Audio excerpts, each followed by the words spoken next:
And you're good, bud. Aloha. Welcome back to the SANDCAST on the Zoom.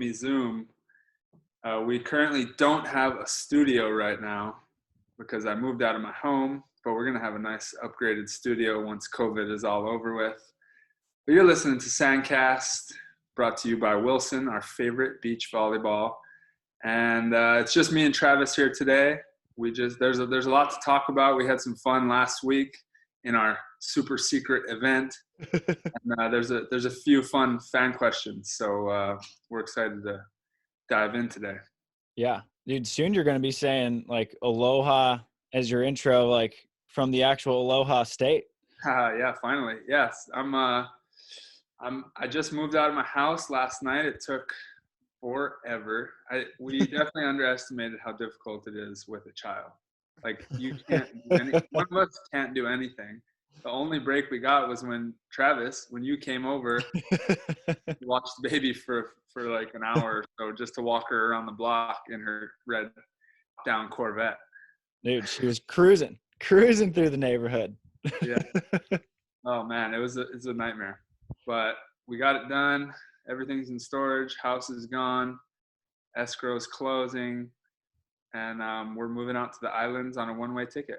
We will be back, though. It's funny. People keep texting me like, hey, I heard the news. Congrats, you're moving back. I'm like, I wish. But it's a one-way ticket. But no, we'll be back in LA. And we got to get back on that Olympic grind pretty soon after. Just wintering in Hawaii. Just doing a little off season. Yeah, I'm hibernating. Yeah. I was wondering who, because like you and Trevor and Jose did like a training camp there last year, right? Who's down there that you could, when you want to get some reps, that you could get out there with? There's not that many guys. James Kaw is always one of those guys. Our buddy Brahma. There's get Kevin Wong out there to serve you some balls. No, Wong just pops his head in and heckles for a second and then it's mostly just us, but at that point in the year, like when we do our training camp, it's usually early. So like last year it was in January, and we we don't really want other players out there much. It's really just building a foundation with mostly technical stuff. And Jose loves coming out. My partner's fellow Hawaiian, so it's pretty ideal. I'm sure we'll get back out there this year. We actually have a team meeting coming up here that we're going to plan everything out. Yeah, and it's good for a monster shooter too. They love it. Got to get the photo. Yeah, we have our monster content budget, and we're like, well, everything looks better in Hawaii, so why don't you fly out here? And the camera crew is always pushing for like, yep, we definitely have to go to Hawaii. That makes more sense. Yeah. And that's where the cover of Volleyball for Milkshakes came from. We used one of your pictures from that to sort of use the cover. Yeah, exactly. Down at Queens Beach. Had the rainbow and everything come out during the photo shoot. That was pretty epic. Pretty perfect. Yeah.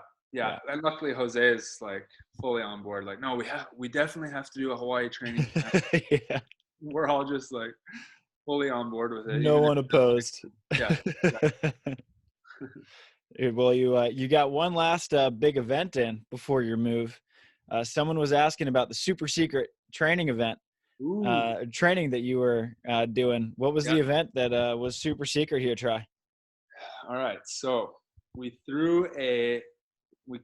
called up, started from the top of the list of the AVP highest ranked players, and we moved down the list to see who was available for a 8-person KOB. And the reason we didn't announce it was because, for obvious reasons, we didn't want a whole crowd to show up at the beach, because it's kind of, the city doesn't really want, obviously not crowds, but I don't know if volleyball is even fully permitted out there. So it's still not technically allowed. Like there's still signs up on the courts at the pier. It's like no gatherings allowed, but they've just given up. Yeah, and down where we did it, they kind of knew. I want to say Mark Pa'alui was he was in touch with the city, and they're like, just keep it in your own area. Anyway, we made it secret for that reason. We didn't want fans to show up, but what we did do for the fans was we invited my good buddies, or our good buddies, the McKibben Bros, and they fully went on a full production of it, which you can see on their YouTube channel, and we're blasting it out on our social media as well. So we had the McKibbens create a fan-friendly platform for everyone to watch it on, and we just battled it out. We all threw down $200 of our own money, plus we got a little bit of donation money thrown in for some of our sponsors, and we just battled it out. And the reasoning was, you know, we didn't want our season to end, but we didn't want to start training like for nothing. You know, we were supposed to be competing. That's like at the point in our progression. Obviously COVID got in the way, so we were just trying to figure out ways to compete. And I mean, really, if you just put me and Trevor on opposite sides of the net, it's gonna be enough incentive to compete. But if you throw a little bit of money, even lunch will make us compete hard. But $200 and a chance to win about $1,600, I want to say, was the final. It was solid. Yeah, I mean, the morning, well, you guys got to watch the videos. The morning was a struggle for me. But by the end of it, I was like ready, like I was like in the zone. And that's exactly what we wanted, was that feeling of like, I have a lot on the line. There's pressure here. I have to perform. Like, we wanted that feeling. So that's why we made the event. And Travis Money Mewhirter was the last call. Rudy. For us, he was our Rudy. And then he ended up winning pool, or getting out of pool. Did you win our pool? Yeah, I technically won it because SANDCAST, we were repping all day. Someone on the SANDCAST was on the court at all times, pretty much. Yep. Exactly. But yeah, it was funny how like the event got put together, because me and you were talking about putting something together, and then Maddie and Riley also wanted to put something together, you know, to have video content, and then Trevor was also trying to put something together. So, all right, well, let's just get on a Zoom call and figure this thing out. I was like in touch with all three of you. Like, me and you were talking about something the whole time, and then Trevor wanted something, and I was like, well, let me pitch this to Maddie and Riley, because if they can, you know, if they can get out there and create a good production behind it, then it'll be great for fans. And sorry, I'm blowing up.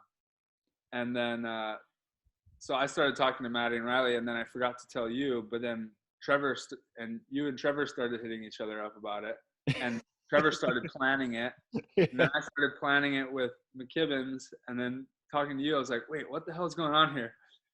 We all need to come together. And then we all got together, and it ended up being great, because we all kind of took a little piece of the pie and divided up the responsibilities. Yeah. So Trevor was kind of in charge of putting the field together. And I was sort of, if anyone's wondering how I got into that, I was a last minute call up, emergency backup. Who's pulling for you though? Who's pulling for you? Try always had my back, but it was funny because like when Trevor was like, all right, here's my list, I was like, damn, like I kind of wanted to play, but at the same time I was like, I don't belong on that list. So not yet. But you're my sleeper. I mean, we train with you all the time, so we know you can hang. But in terms of the list and ranking, you weren't. It didn't make much sense. You weren't the next guy on the list yet. Right. But I knew you could hang, and you were part of producing it. So I was like, oh, we got to throw this guy. Trevor's just cutthroat. Nope. And then a guy drops out, and I'm like, Travis? No, let's try this guy. Have we tried? You're texting him. I'm ready. I'm available. Ready and available.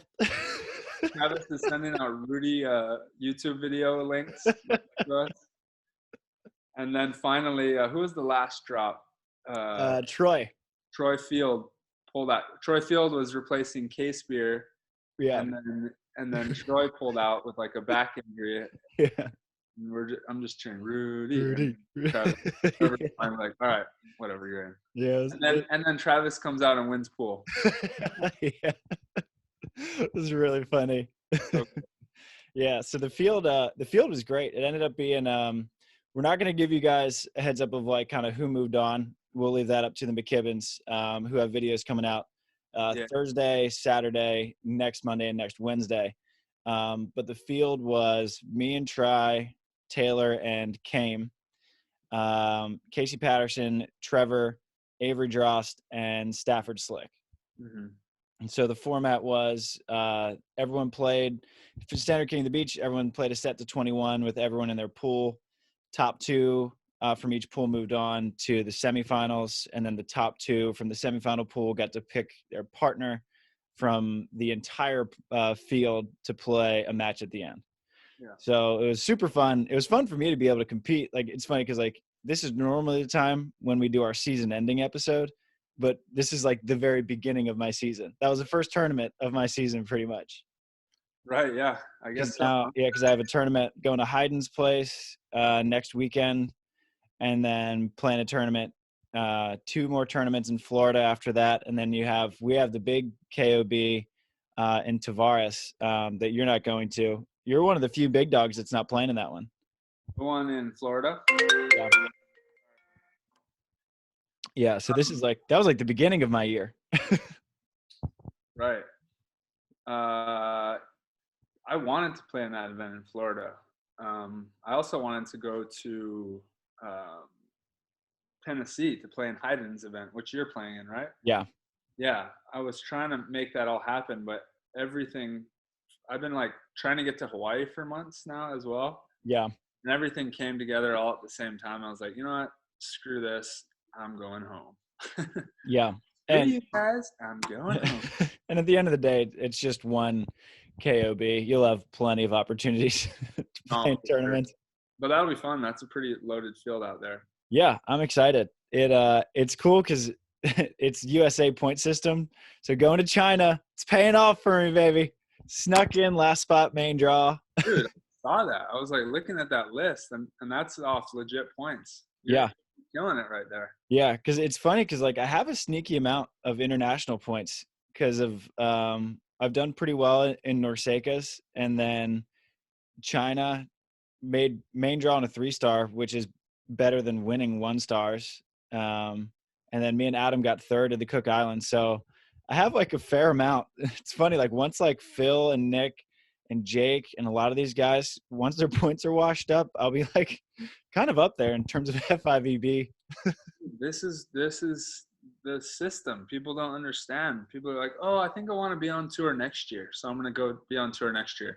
Yeah. Like, no, you want to be on tour next year? You should have started last year. Yeah.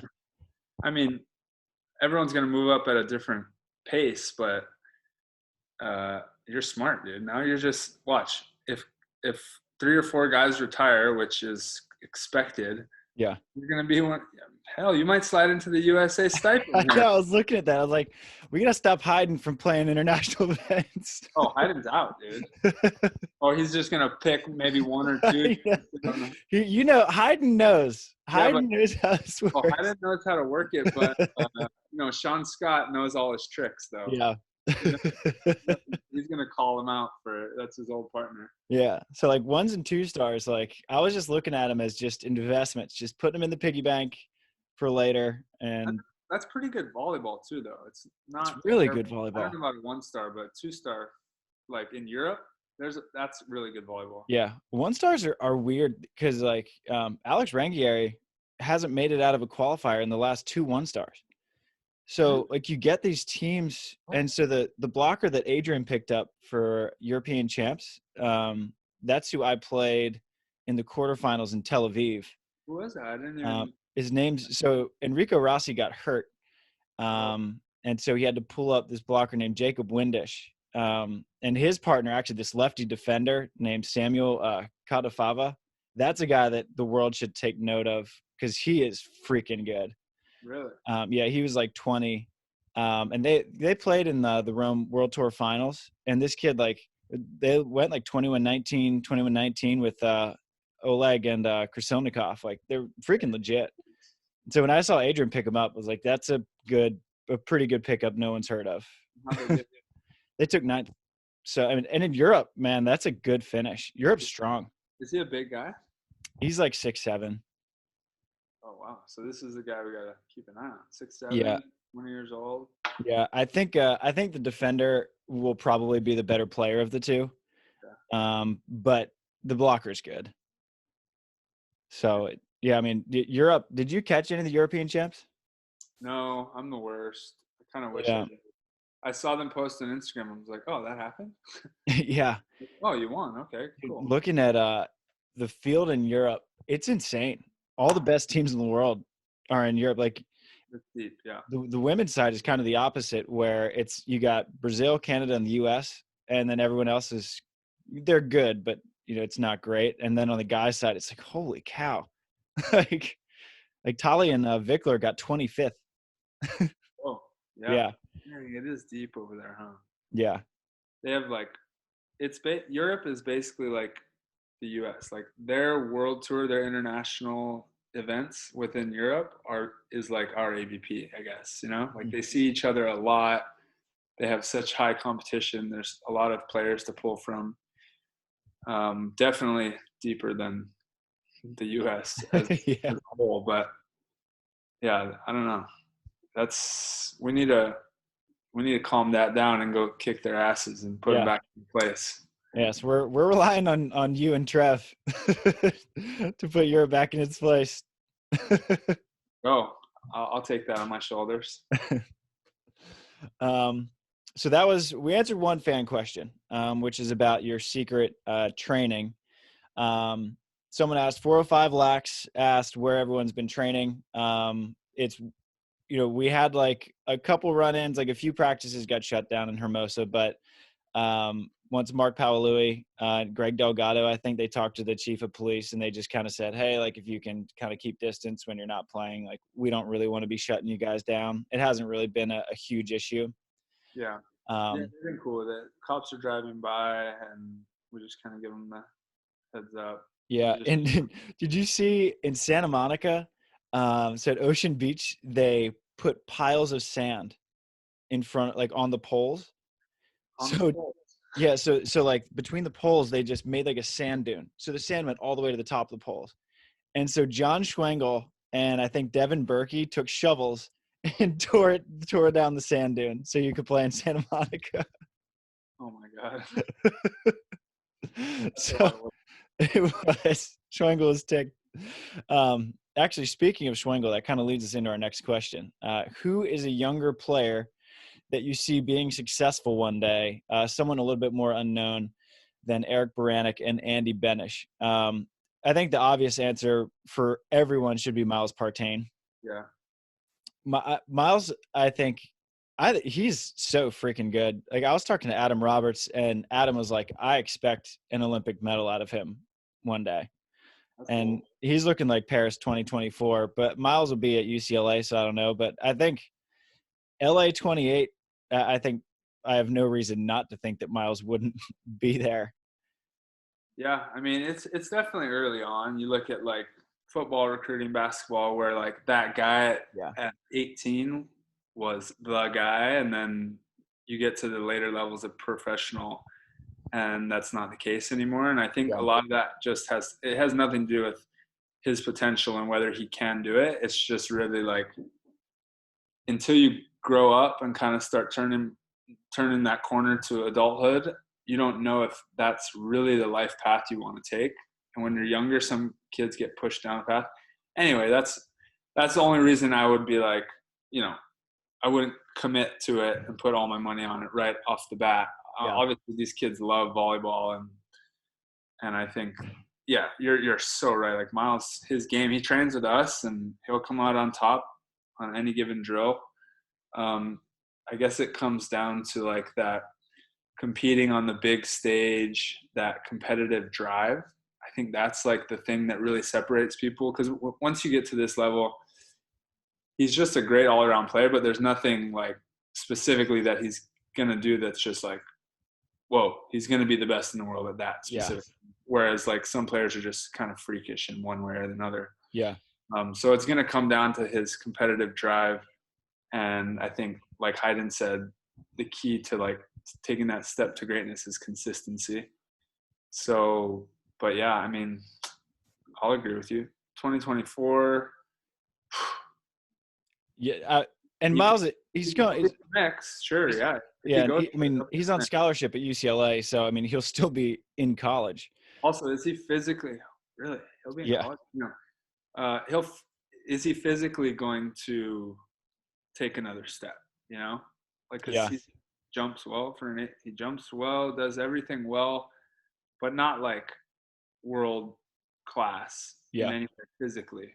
Yeah. But imagine if he does put on something world class, has a really quick step, or he jumps 4, 5, 6 inches higher. Yeah. Then we're talking where you're going from good to great. Yeah. So I mean, I'm with you that like I'm really hesitant to project a couple years, let alone 2 Olympics down the If road. you're gonna put your money on someone, it's got to be him right now. Yeah. But I think Miles is as good as they get in terms of young kids. But I think John Schwengel, I would expect him to start making main draws fairly regularly. And then our boy Timmy Brewster. I love his game. I was training with him and Jose this morning. Little lefty magic. I think that Schwengel and Tim Brewster are both really good. I think Schwengel may be a little better because he's just more physical. Yeah, Tim just needs a little bit of that, a little more FU in there. Yeah. You know, that's what I'm talking about. It's like that little competitive edge that can get you beyond. Yeah. At a young age, like you can train as much as you want, but when you get into the real thick of it, some guys are just gonna not allow. They're just gonna refuse to lose. Yeah. And it doesn't matter how good you are, how many reps you got, you have to overcome that, you know, in that moment. So I think that's kind of the thing that's yet to be seen with a lot of these young guys. Yeah. And then on the women's side, there's just too many to pick from. Like the college game is just so ridiculous. Totally. It's so tough. But I love this girl at Pepperdine named Carly Scott. She just transferred. She was an outside at Michigan, and she played Wapaka grass with Delaney and Katie. And she is an animal, like absolute. She hits the ball like way harder than I do, which isn't saying a whole lot. But dude, she's got a cannon, and she just plays in every tournament. She's just been playing like Florida, Wisconsin, Tennessee, like everything that she can play because she's still making that transition to beach. So on the women's side, if I had to pick like one who not many people know of just yet, I think Carly Scott's probably my pick. I'll take your word for that one. Yeah, I know I'm more of the expert on the women's side. Yeah, my bad. Let's see. We got next question from Volleyball Jim. What do you guys think the 2021 season will look like?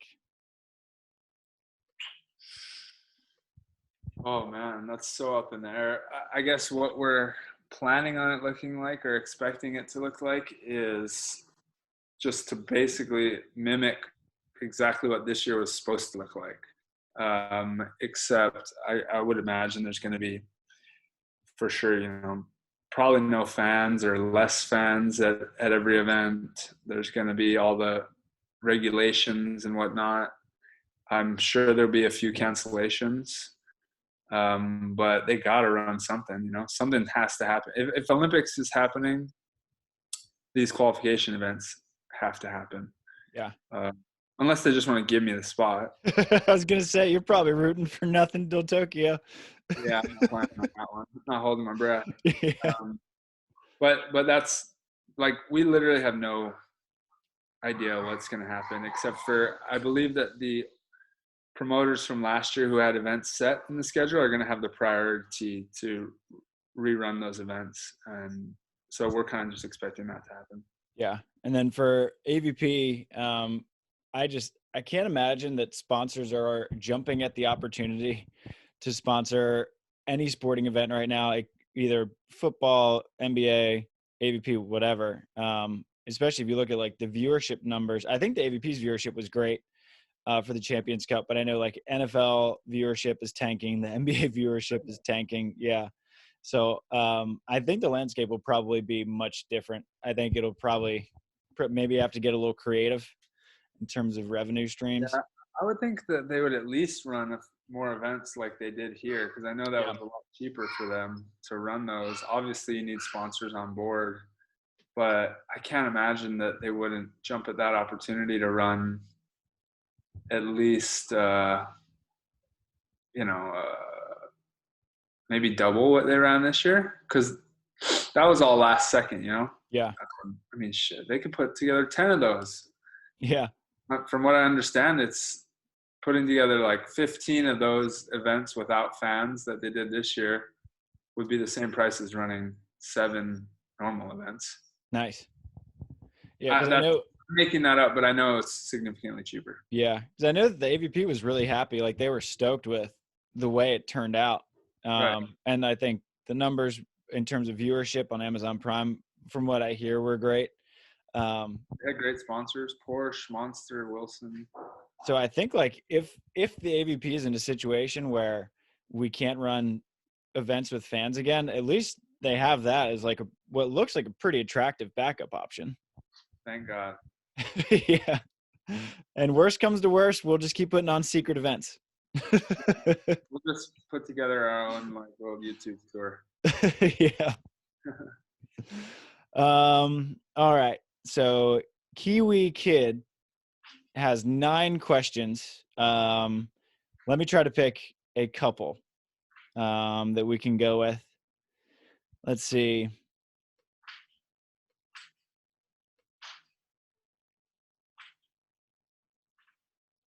From a player's point of view, is king of the court. Well, I think in this case, what he means is king of the beach, not king of the court. Is king of the beach fun to play, or is it too gimmicky in terms of like a real event? Because like what the one that we put on, not that it wasn't a real event, but you know, it wasn't where we weren't playing for $100,000 in prize money. Do you think that like if an AVP brought back like the old school KOB that they used to run at like Caesar's Palace, if that would be a cool thing to do at the end of the season, or would you be like, it's kind of a gimmick?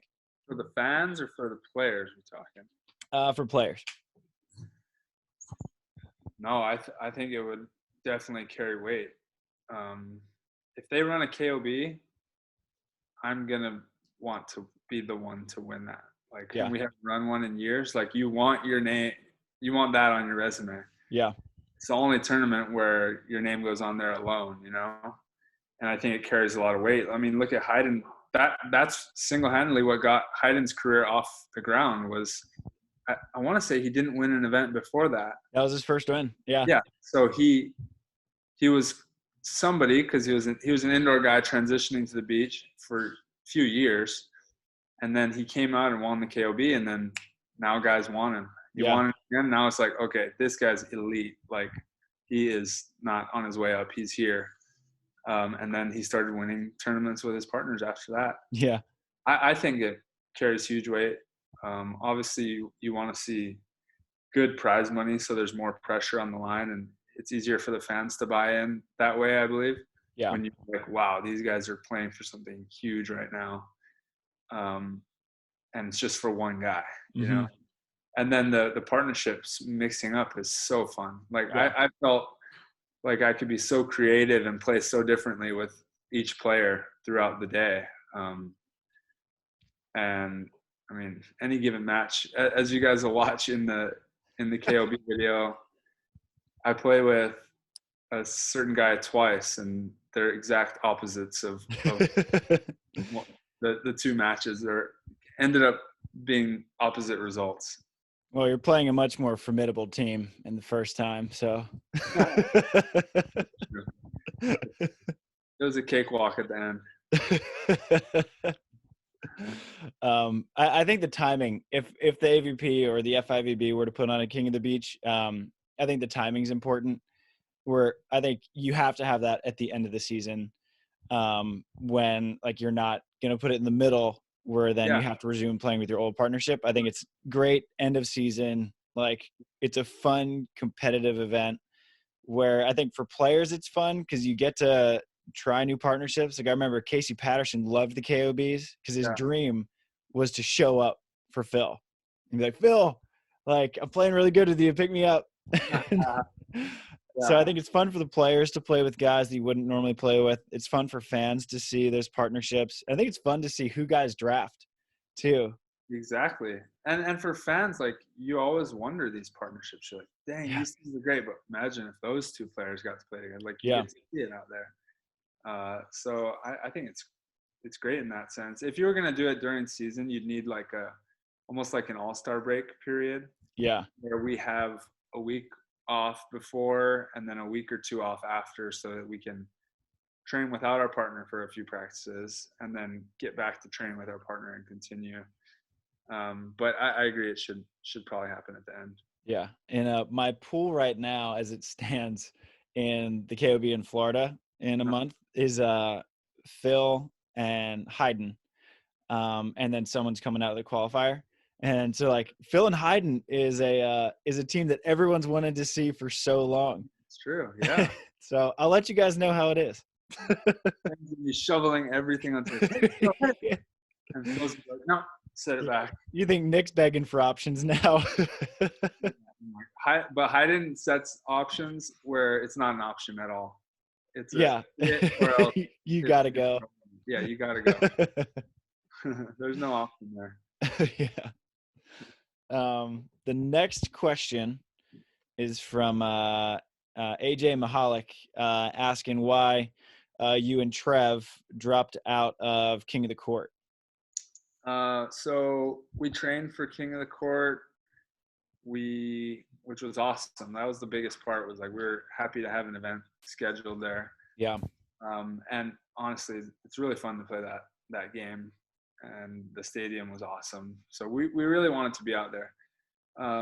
We did have a small wedding with one of our close friends that was kind of overlapping, and we were trying to leave from the wedding to go out to King of the Court and train and whatnot, but they couldn't book our flights until we had already left for the wedding, and we didn't even know if we were going to be able to fly out there. And I have a child that if I was going to go to Europe, I wasn't bringing my child. I was getting in-laws to babysit.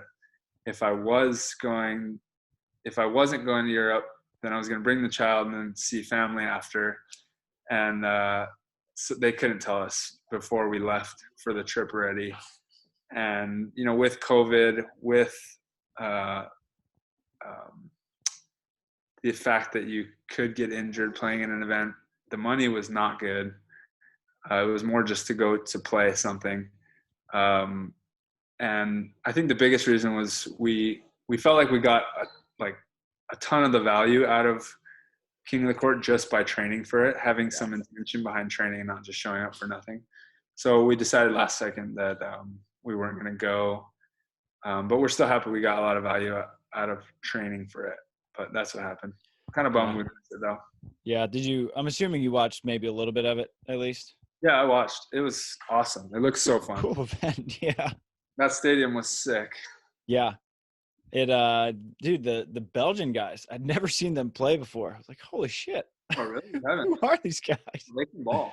Sure. Van Wally and Coco Corin or whatever that guy's last name. Yeah, he brings heat. Yeah. It was fun to watch. The girls, did you watch the Van Driel sisters? These like 20-year-old sisters? I saw a little bit, yeah. It's like, holy cow, they're just like handset and dishing pin to pin. Mm-hmm. It's evolving. It's crazy. Yeah. I asked April, April was practicing after me the other day, and I was like, how are the Van Driel sisters? And she was like, dude, they caught all of us off guard, but they were legit. And April doesn't just like dole out compliments left and right. Like if April says you're legit, you're legit. Yep. That's pretty fair. Yeah. So it would hopefully we can have one of those like after an AVP, like Wilco was talking about. That would be freaking cool. That would be cool. Well, that was really fun when we got to pair it up with an AVP in Hawaii. Yeah. And then after Huntington too. That was just the King of the Court, right? There wasn't a. Oh yeah, that was just King of the Court. That was really fun though, because it was really close. Yeah. Next question is from Gaucho Ball 11. Do you know of any players who have given beach volleyball up and started working their professional careers? I mean, there's been a few players who have been in that transition that I know of, and I don't know all the players. I haven't been in touch with everyone, so I don't know. I know Ryan Doherty was, he wanted to still play this year, but he was definitely transitioning to his new job as a financial advisor, I believe. Yeah. And then Hayden, Trent already was moving off the world tour. Obviously, wanted to play all season domestically. He'll probably still play next year if they have events, I'm assuming. I don't know. But I think this made him just be like, okay, I'm just focusing on he's going to stay in shape no matter what. He's probably going to be in shape even after he retires. Yeah. So I think he definitely has put more time into his Hayden Beach, building that out in Tennessee. Ty Loomis, I think, I want to say was good number for me. I think Loomis on his way out. I wouldn't be surprised to see him in a few events, but I think he's easing out. He's kind of like a nooners kind of guy where he's going to be playing on the weekends for the rest of his life. So right. for him to sign up for an event won't be a big deal.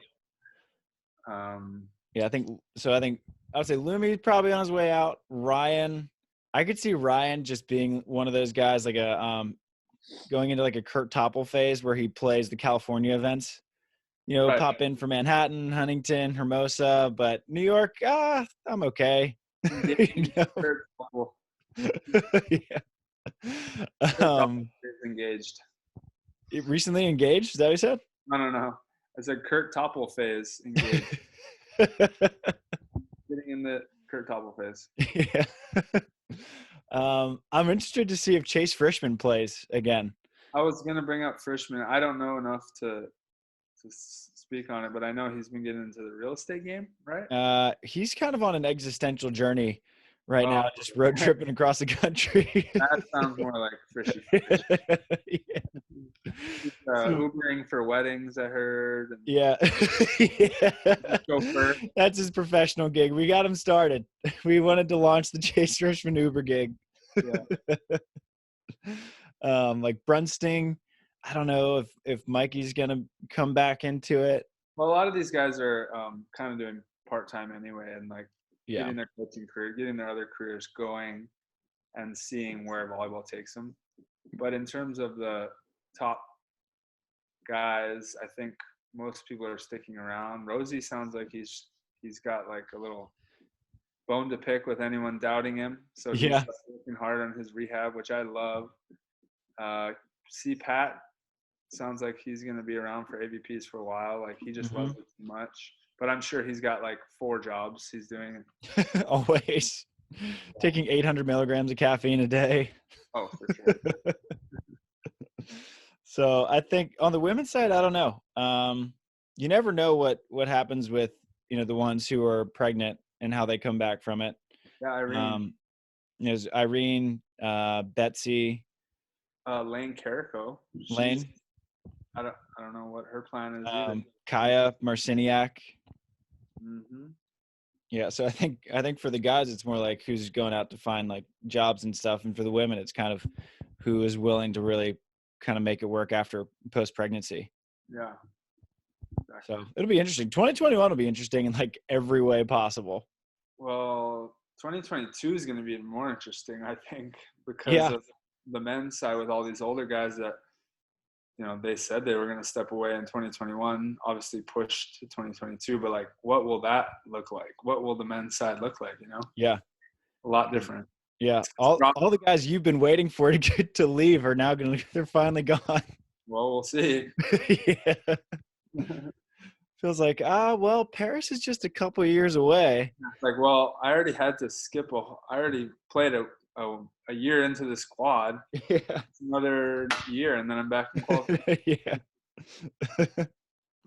So we'll see. Couple more fan questions. Rob on the mic is asking, who is the best trash talker on the men's and women's sides? Let's start with the women. Best or does it the most?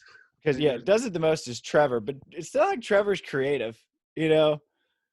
You just kind of gets in people's faces. I think you have more like witty comments. I don't know. I like people being a little smarter with their trash talk. Like Stafford's funny. I think Stafford says some funny stuff under the net. So for a good trash talk, it's got to be effective. First of all, like if you're gonna talk trash to someone, I like saying something funny for the fans. Okay, but for me, it's more like, what is it doing for this match? Like Ed Ratledge he's gonna talk to the fans because he wants to be friendly with the fans. Right. They'll giggle, and he's literally talking to the fans. Let the eagle fly. It has nothing to do with anything on the court whatsoever. Stafford's kind of like in between. Like he'll talk to the players, but like the fans will hear it and kind of laugh, and it's not like in your face.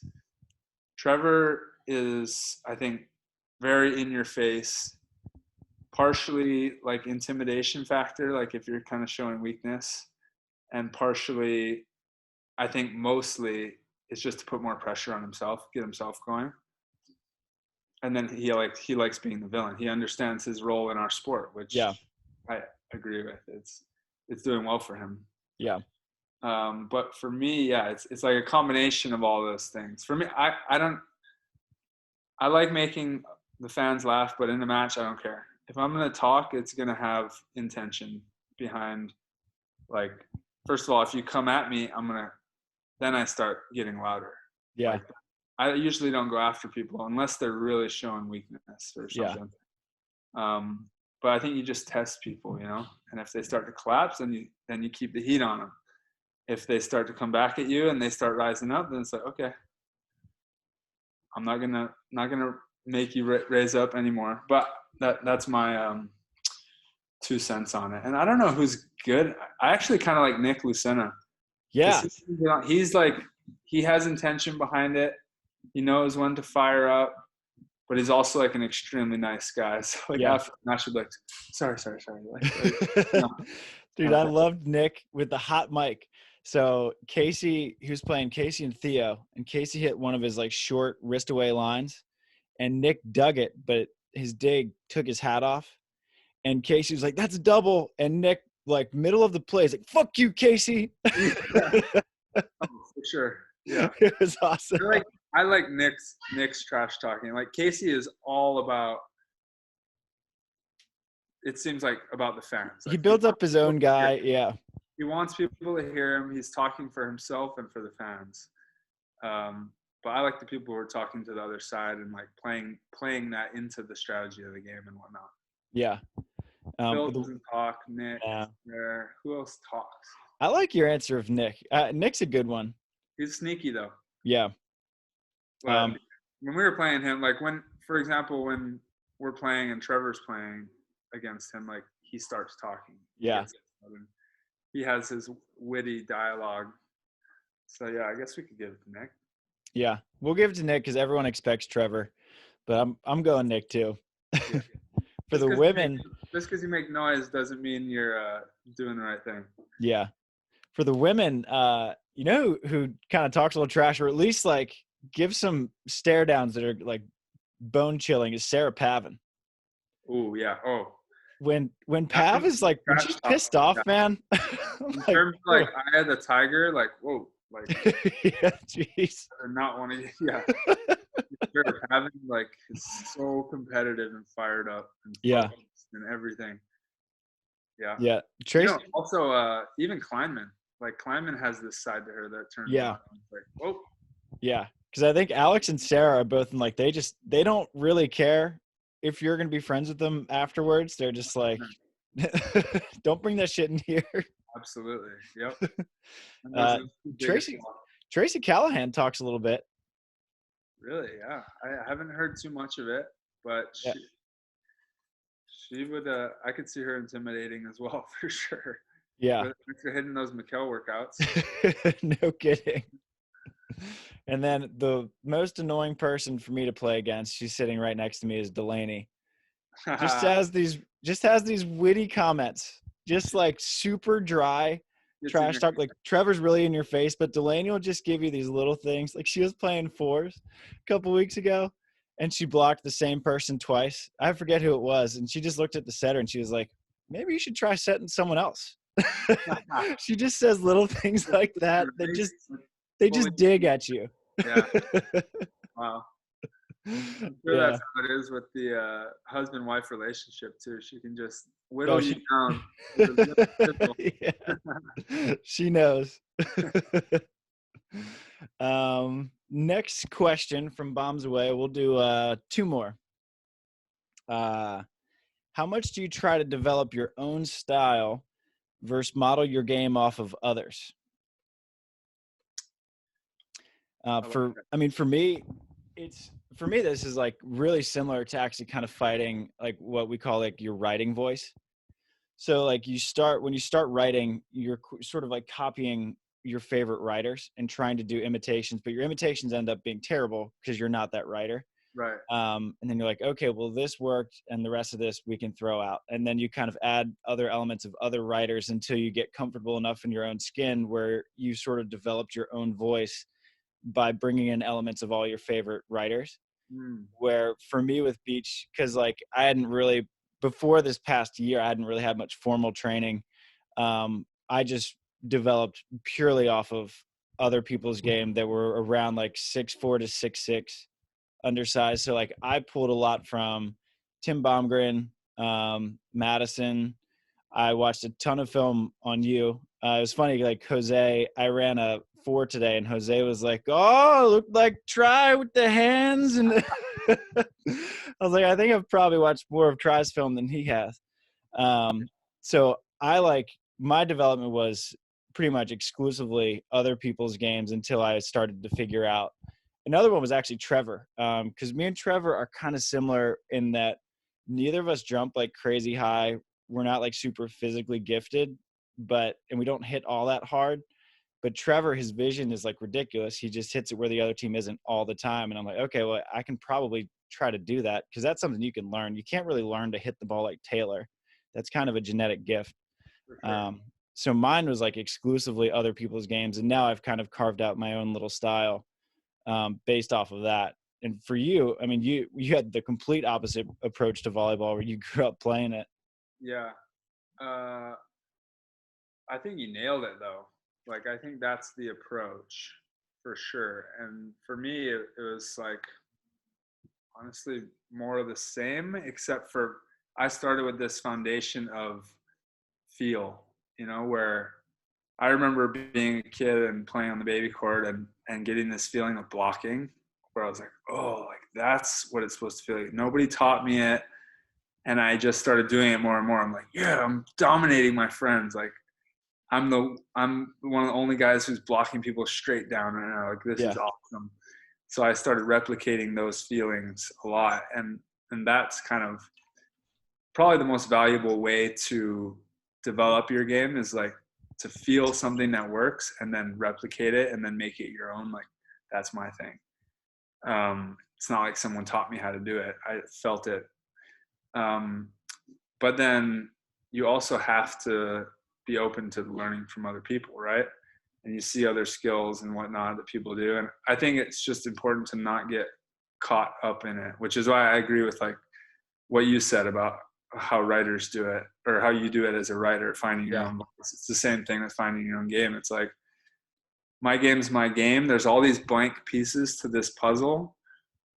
I'm going to get all these other puzzle pieces from this guy, and I'm going to see which one fits into mine and discard the other ones, and then I'm going to take another puzzle and find what piece fits into mine and then discard the rest. Yeah. And you don't want to get too attached to playing like your role model or something, because you're not them. You'll never play someone else's style better than them, but you'll always be able to play your style better than anybody else. Yeah, that's what it reminds me of. So this jiu-jitsu guy, like one of the best in the world, he would always put out his training videos on YouTube. Yeah, Marcelo Garcia. Yeah. Right? And he would put them out, and people were like, "Why are you doing that?" And he's like, "Well, they're going to try to train for what I'm doing." He's like, "They're going to play my game." So he's like, "They can try to do that. I'm just going to beat them at my own game instead of them doing their own thing." I like love that. It's in I read that in Tools of Titans. I was like, God, that's genius. Yep. I read that same thing exactly. I've like held on to that one for a while too in my mind. And also, I think he said, and then there will be those 5% or 2% that can play your game and beat you at it. But then they're the ones who are going to help you raise your bar and make you even better. Yeah. Because it's hard to raise your bar when no one's passing you or pushing you, you know? Yeah. But by putting it out there, he's letting the cream of the crop rise to the top and challenge him to raise his bar. Yeah.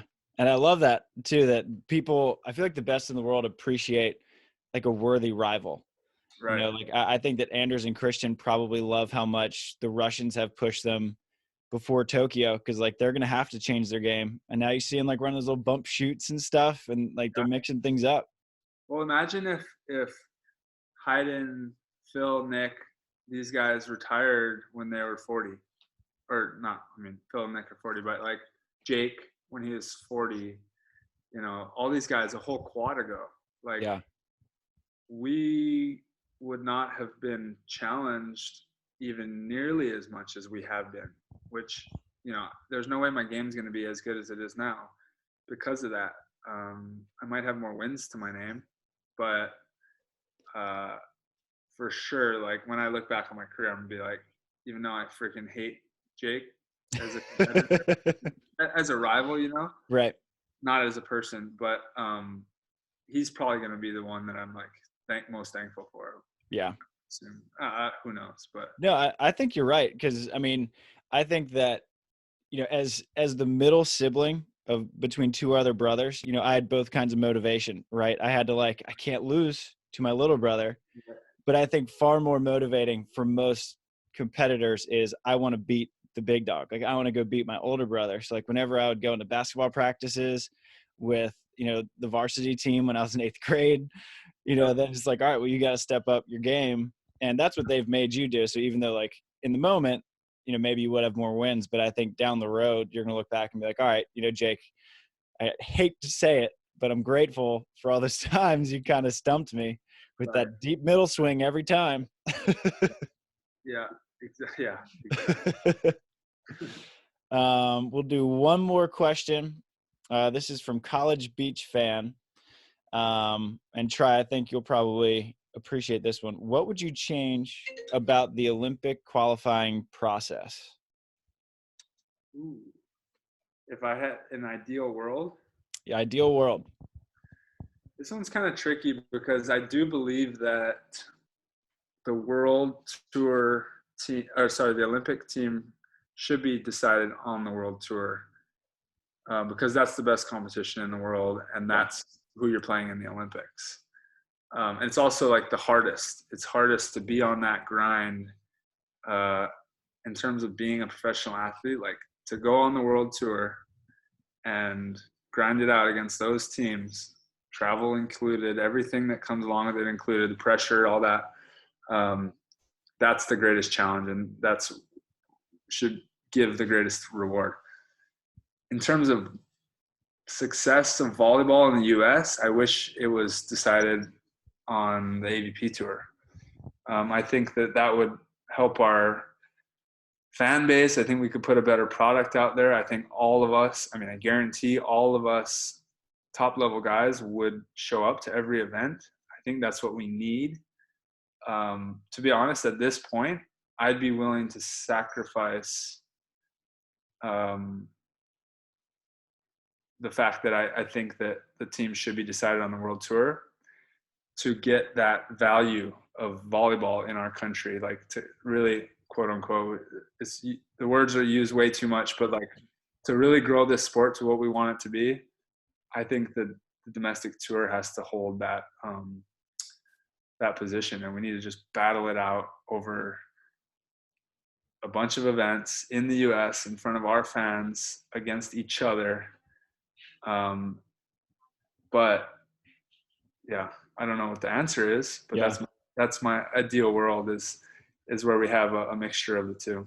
Yeah. I think my favorite, so you would have to comply with the world tour standards, right? Where if you have one team in the top 16, if you're in the top 16, then you're qualified, right? Yeah. And then your other team, if your other team is in the top 24 in the world, it's up to USA to decide how that's done, which I think then we could have our Olympic trials be 8 AVP tournaments, where the team with the most AVP points during the Olympic quad years is your second team. Dude, that would be like a really gnarly strategy game, because what if there was conflicts in the schedule and you're like, I have to go play on this world tour event to get top 16, but this other team's already top 16 and they can go play in the AVP and get this qualifying point, direct qualifying points. But if you're doing well in the AVP, but you don't get yourself top 16, then you're not even eligible for that spot. Right. Ooh, so so it's kind of similar to how it used to be, because in 96, when we had our trials, it was the top team on the FIVB secured an Olympic spot, which was St. John and Carl Henkel. And then, so the other teams got like their top next 2 teams on the world tour got buys in the Olympic trials. So that was kind of their benefit of going on the world tour, is that you got a buy. And then, but even the Olympic trials, they weren't like wide open. Like you needed to hit a certain standard of AVP points to get into the tournament.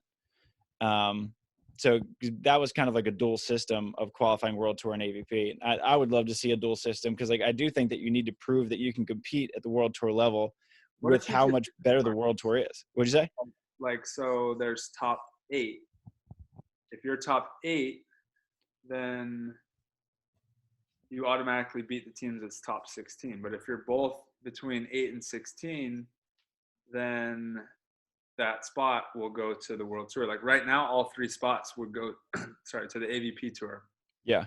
Right? Because we're all between 8 and 16. Yeah. If one team was to jump it, then they get that spot and they don't have to use their AVP qualifying for it. Right. Because like if you're Phil and Nick right now, and like that's the system we have, screw it. Like, all right, Jake and Taylor, Try and Trev, go duke it out on the world tour. Do it. Go do all that traveling. We'll just sit here and dominate AVPs. Right. You know, they have to maintain that top 16 spot, right. Which at this point I guess they have. Yeah, they have to do like just enough. We're all kind of probably in terms of top 16. Yeah, you're kind of like 12, 13, 14-ish. Yeah.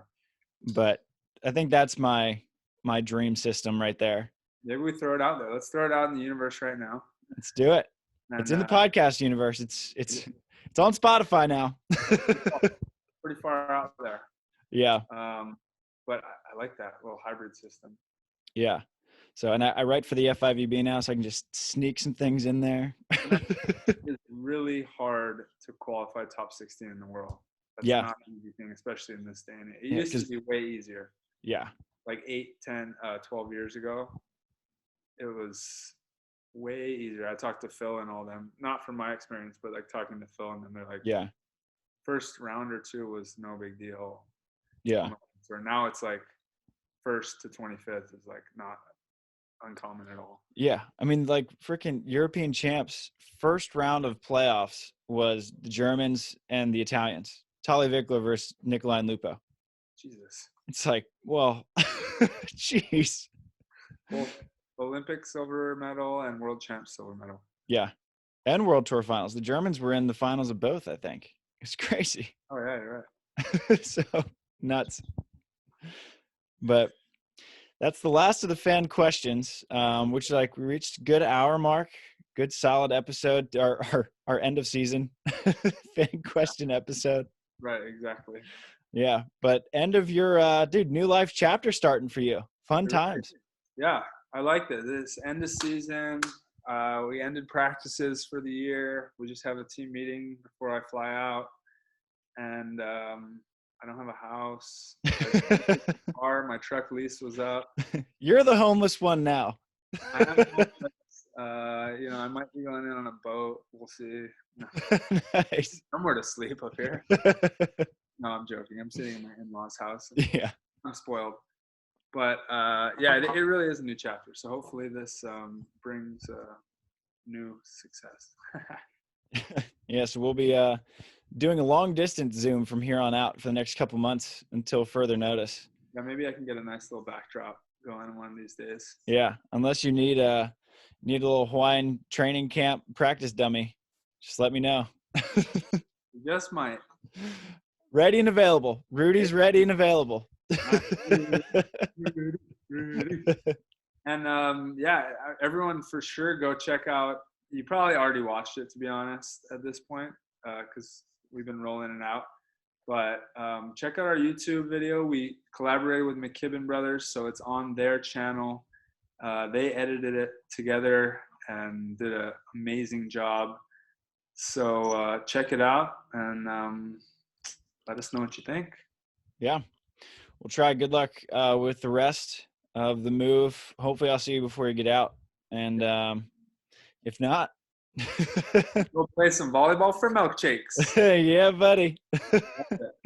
All right, dude. Shoots. All right, guys. Shoots.